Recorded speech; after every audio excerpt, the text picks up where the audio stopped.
Or, dans la science, c'est la contradiction qui permet la progression. On a dit avant que la Terre était plate, après un huluberlu a dit qu'elle était ronde, après un autre huluberlu a dit que c'est la Terre qui tourne autour du Soleil et pas l'inverse. Et là, ils ont quand même passé une loi pour essayer de censurer toute parole discordante, toute pratique médicale discordante par rapport à des recommandations qui sont établies pour la plupart par un tout petit groupe d'experts dont la majorité ont des conflits d'intérêts majeurs. Et la médecine a été violée. On a voulu la transformer en une science exacte. Et puis les mêmes qui réclament des études à tirage au sort dites randomisées pour que ce soit selon les canons de la science, ils ont recommandé le remdesivir alors que les études montraient que c'était un produit toxique qui marchait pas.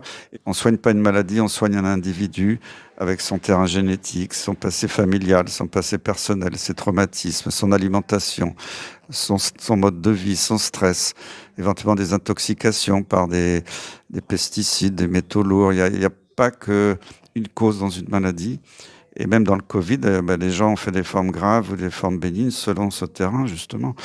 Il faut avoir une vision très globale de la médecine qu'on nous interdit. Et on classe tout ce qui n'est pas médecine chimique maintenant en dérive sectaire. Moi, pendant 20 ans, j'ai utilisé les plantes pour soigner les maladies de Lyme chronique, ça marche très bien. Euh, Maintenant, tout ça est presque diabolisé pour défendre les milliards de bénéfices de l'industrie.